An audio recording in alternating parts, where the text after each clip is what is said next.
Bonjour, mesdames, messieurs, ici Alexis Delancer et bienvenue à votre période de questions. Nous vous proposons ce midi une incursion dans l'univers de l'itinérance. Si on le fait, le prétexte, si on veut, c'est parce que la Ville de Montréal a dévoilé ce matin les résultats finaux du dénombrement officiel des itinérants sur son territoire. Une sorte de recensement, mais on préfère le terme véritablement de dénombrement. Quoi qu'il en soit, vous les voyez, en mars dernier, près de 800 bénévoles ont arpenté, sillonné la ville pour aller à la rencontre de ces personnes. Il y avait encore de la neige, on était en plein hiver et en bout de ligne, le rapport fait état de plus de 3000 personnes en situation d'itinérance.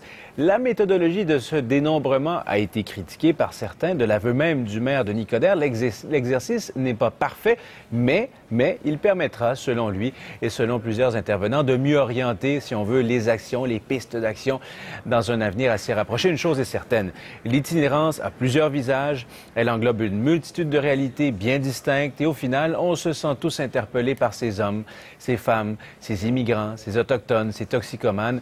Finalement, toutes ces personnes qui composent la vaste mosaïque de la population immigrante, que l'on soit à Montréal, Québec, Trois-Rivières, Toronto, Halifax, Edmonton ou Vancouver, c'est un peu la même réalité. On parle en termes généraux là, de la même réalité, d'où la question que l'on vous pose ce midi. La voici à l'instant même. Comment réduire, endiguer, mieux faire face au phénomène de l'itinérance?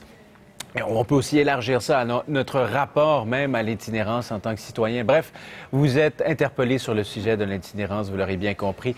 Aidez-nous à stimuler cette réflexion par téléphone ou par courriel, c'est possible de le faire de Montréal ou de l'extérieur, comme vous le voyez ici. On sort le crayon, on sort le papier, on prend ça bien en note. Période de questions au pluriel, questions au pluriel, à commercial radio-canada.ca. Et pour mieux nous aider à trouver des pistes de solutions, pour mieux comprendre ce phénomène fort complexe comme on le sait, j'ai à mes côtés Robert Baudry, directeur de l'organisme Le Pas dans la rue, qui est avec un peu plus tôt avec nous. Si vous nous suiviez sur ici RDI, on a déjà commencé un peu le travail de débroussaillage et il y avait déjà à ce moment-là beaucoup de choses à dire. Bonjour, M. Baudry. Bonjour, M. Delancer. Alors, premièrement, ces données-là, ce procédé-là, du dénombrement, il était temps qu'on le fasse? Il était temps qu'on le fasse. Il y avait plusieurs villes qui avaient déjà commencé l'exercice avant nous, dans le reste du Canada et aux États-Unis aussi. Donc oui, il était temps qu'on le fasse parce qu'il était temps d'avoir des données qu'on pouvait utiliser pour l'itinérance. Parce que les données globales qu'on avait dataient aussi. C'était quoi? C'était 20 000, 30 000? C'était 30 000, mais il faut faire une distinction. On ne parle pas de la même chose. On ne parle pas de la même chose. C'est un portrait sur toute une année sur les utilisateurs de différents services qui viennent en aide aux gens dans la précarité, dans la pauvreté. Ce qu'on a fait le 24 mars, c'est une photographie de l'itinérance au 24 mars. Pas de la pauvreté, pas de la précarité, de l'itinérance. Des gens qui étaient en difficulté de logement, qui étaient à l'extérieur, qui étaient dans la rue, qui étaient dans les refuges, qui étaient dans les maisons de transition. Mais on a aussi donné un portrait de l'itinérance qui était plus caché. Les gens qui se retrouvent en maison de chambre, par exemple, ou dans les squats, etc. Donc, c'est ce qu'on a fait cette journée-là. Et oui, c'est important. C'était important pour savoir si les données qui venaient de Québec, justement récemment, étaient de bonnes données, pour pouvoir les comparer, pour pouvoir les challenger peut-être, pour avoir du verbe, pour avoir de la chair autour de ce que les groupes pendant des années disent, l'augmentation des besoins, on la voit. Malgré que le chiffre paraît petit, par rapport à ce qu'on a entendu, on voit qu'il y a quand même une augmentation des besoins qui sont présents. Donc, concrètement, ces bénévoles qu'on a vus tantôt brièvement, comment ils ont procédé? Ils sont promenés dans les métros, dans la rue, dans les ruelles, dans les centres de refuge? Absolument. J'étais là ce soir-là. Moi, j'étais dans un centre de déploiement où on envoyait les bénévoles dans les refuges. On avait plusieurs groupes. La méthodologie a été éprouvée, prouvée. C'est l'Institut Douglas qui a mené cette méthodologie-là. Le YMCA a participé au déploiement de tous ces bénévoles-là. Donc, c'était une soirée quand même assez intéressante où on avait 800 personnes de la communauté civile qui se sont déployées dans différents secteurs de Montréal pour aller chercher les gens qui étaient directement dans la rue. Ils se sont déployés aussi dans des refuges, dans les ressources, pour aller chercher les gens qui fréquentaient cette soirée-là, les ressources, et 2 jours après, dans les centres de jour aussi, pour voir si on n'en avait pas échappé.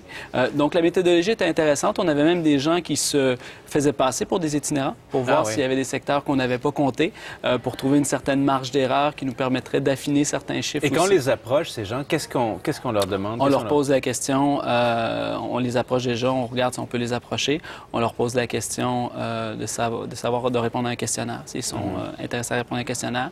Il y en avait qui n'étaient pas intéressés à répondre à un questionnaire, donc on les cochait si on considérait que visiblement visiblement ils étaient en situation d'itinérante avec une feuille de pointage. Mais sinon, on répondait à différents secteurs qui nous permettaient de voir si la personne était bel et bien ou pas en situation d'itinérance. Et dans tout ça, il y a eu des critiques qui ont dit, ben voilà, c'est pas parfait comme recension. Les données, forcément, sont imparfaites. Et le danger, nous disait un intervenant plus tôt, c'est que si on se fie sur ces données qu'on qualifie d'imparfaites, l'action, forcément, ne va pas être parfaitement orientée. Oui, on ne peut jamais... Il n'y a pas d'étude parfaite. Il y a toujours une marge d'erreur. Ouais. Il y a toujours... surtout quand on parle d'humain. Hein? L'humain est complexe. Le terme itinérance même est complexe. Donc, c'est sûr que, comme disait le maire lui-même, c'est pas un exercice qui est parfait. Par contre, on ne peut pas se plaindre d'avoir plus de données.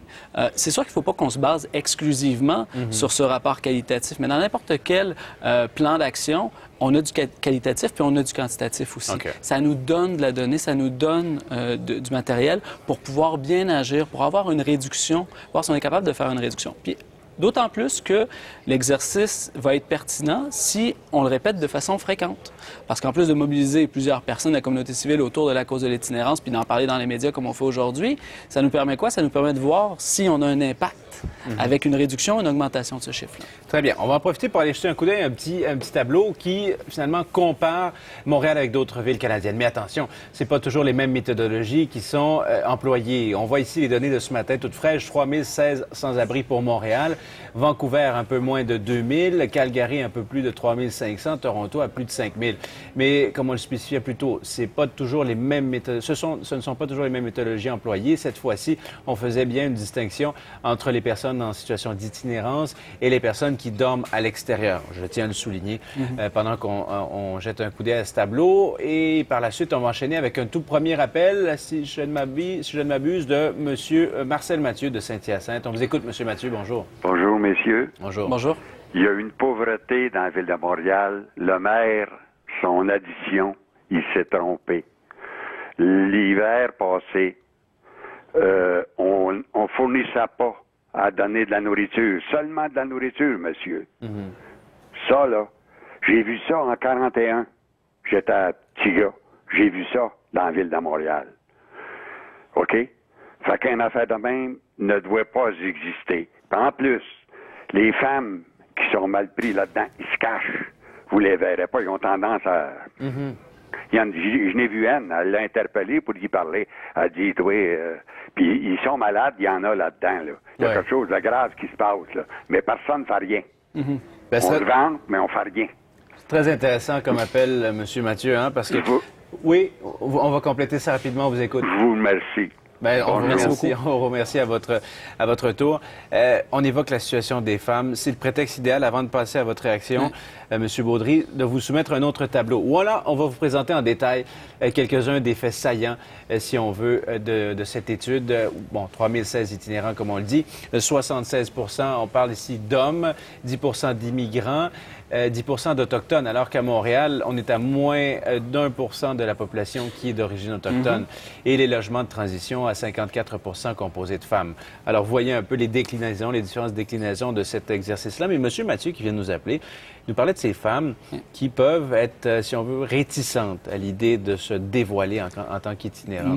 Monsieur Mathieu a tout à fait raison. Ouais. Il y a des strates de la population, des classes de la population déjà qui sont surreprésentées, comme les Autochtones, là, par rapport à leur poids démographique. Mais il y a des gens aussi qui essaient de se cacher pour ne pas se dévoiler parce qu'il y a une certaine gêne, il y a une certaine fierté aussi par rapport à ça.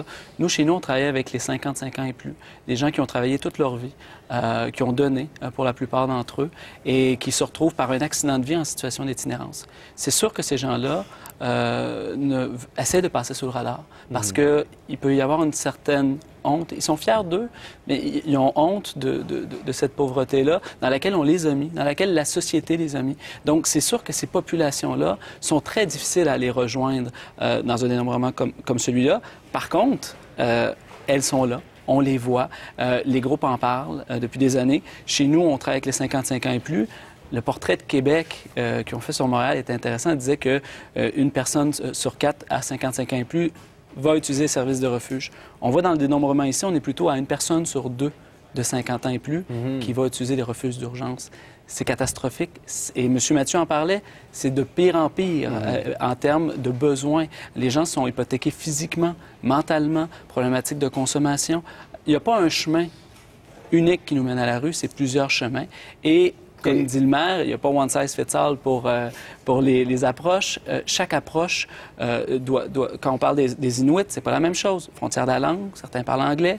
Quand on parle des femmes, c'est une approche différente. Quand on parle des personnes de 55 ans et plus, c'est une approche différente parce que les besoins sont différents. Et ce que disait M. Mathieu, il parlait beaucoup de la pauvreté, de la précarité. Absolument. Il faut souligner que les données précédentes, quand on disait 20 000, 30 000 personnes, là, on s'attardait véritablement aux personnes en situation de pauvreté et de précarité. C'est là la nuance. On va passer à un prochain appel, cette fois-ci de Michel Daigneault, qui nous appelle de Saint-Eustache. Bonjour, M. Daigneault. Sur l'itinérance, avez-vous des pistes de solutions, une réflexion dont vous voulez nous faire part? Des réflexions. Bonjour à vous deux. Bonjour. De la même façon qu'antérieurement, le personnel du réseau de santé mentale s'est questionné concernant l'internement prolongé.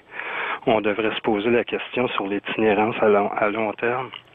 Et quand les autorités ont désinstitutionnalisé tout ce monde, les autorités ont réalisé des économies. Donc, à cette heure de vérité et réconciliation, les Autochtones qui représentent 10 de l'itinérance, considérant leur démographie, c'est énorme. Donc, le maire de Montréal peut marquer l'histoire pour les bonnes raisons et annoncer un investissement, surtout considérant tous les édifices vacants à Montréal, pour annoncer un plan d'ensemble par la suite, qu'on accepte que tout ce monde qui manque des ressources psychologiques et financières, ce serait bien qu'il y ait un moratoire pour les contraventions et de tolérer qu'ils couchent à l'extérieur dans un pays encore nordique, c'est inacceptable. Donc, plutôt que de se comparer à ce qui se fait ailleurs, devenons un exemple pour nous-mêmes.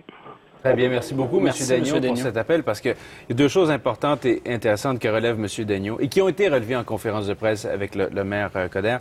Tout d'abord, la nécessité de logement social, d'une part, et de deux, un peu plus, finalement, un réajustement des autorités policières face aux itinérants dans la délivrance d'amendes ou de contraventions. C'est deux aspects qui vous interpellent. C'est deux aspects qui sont super intéressants. M. Daigneault a fait un commentaire très, très pertinent. C'est inacceptable qu'une personne dorme à l'extérieur de la rue. Si elle est là, ce n'est pas un criminel. C'est une victime de quelque chose. C'est une victime de notre société. On doit la traiter comme telle. C'est pas un choix. C'est pas un choix, c'est le résultat d'une absence de choix. Donc, il faut se mettre ça en perspective. Il ne faut jamais prendre la personne comme elle est au moment où on la voit dans la rue, mais d'où elle vient, quel est son parcours. On parlait des personnes de 55 ans et plus, quels ont été ses accidents de vie. On parle des jeunes, on voit qu'il y a beaucoup de jeunes qui sortent des centres de jeunesse qui se retrouvent en situation d'itinérance. Donc, ce n'est pas que d'ouvrir la porte de sortie à l'itinérance, il faut aussi fermer la porte d'entrée par rapport à ça. Et oui, il faut que la Ville prenne un leadership à ce niveau-là. Le logement est très important. Le soutien dans le logement est très important aussi parce